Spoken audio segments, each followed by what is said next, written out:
अगर आप भी चाहते हैं अनु म्यूजिक के ऑडियो वीडियो सबसे पहले आप तक पहुंचे तो लाल बटन को दबा के चैनल को सब्सक्राइब करें और साथ में बेल आइकन को दबाना ना भूलें।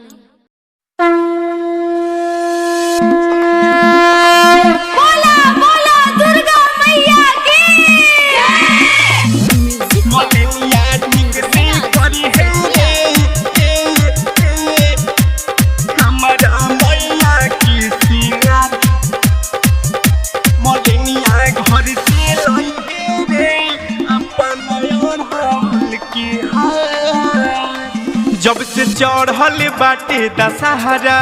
पूरा गौवा नगरिया में सर सबके मुँह से सुनिए के बतिया कादुआ बतारी मैया कादुआ बतारी मैया। जब से चढ़ल बाटे दशहरा पूरा गौवा नगरिया में सर सबके मुँह से सुनिए के बतिया कादुआ बतारी मैया गैया के गुब्बारा से अंगना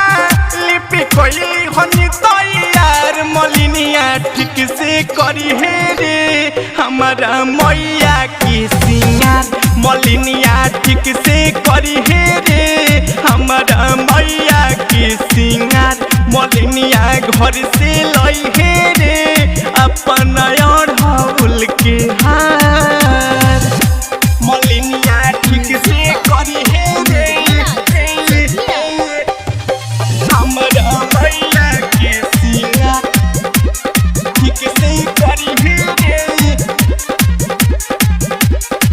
साल में दुई बेरिया मिल जई तकुआर खुशी भर देश मैया सबके घर दुआर मैया सबके घर दुआर। साल में दुई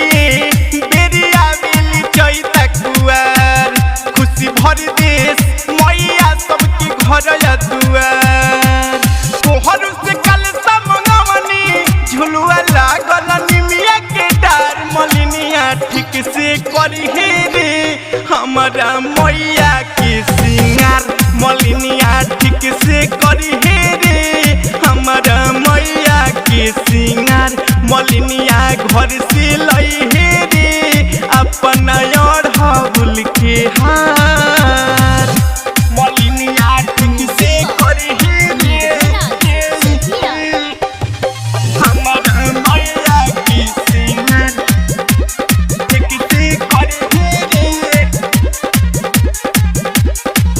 हरलीली मैया सुन सब कर कलेश कहता रे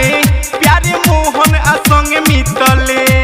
प्यारे मोहन असंग मितले। हरलीली मैया सुन सब कर कलेश कहता रे प्यारे मोहन असंग मितले। कृष्ण कृष्ण बेगन एक बतिया कहे बार बार मलिनिया ठीक से करी है रे हमारा मैया के सिंगार मलिनिया ठीक से करी है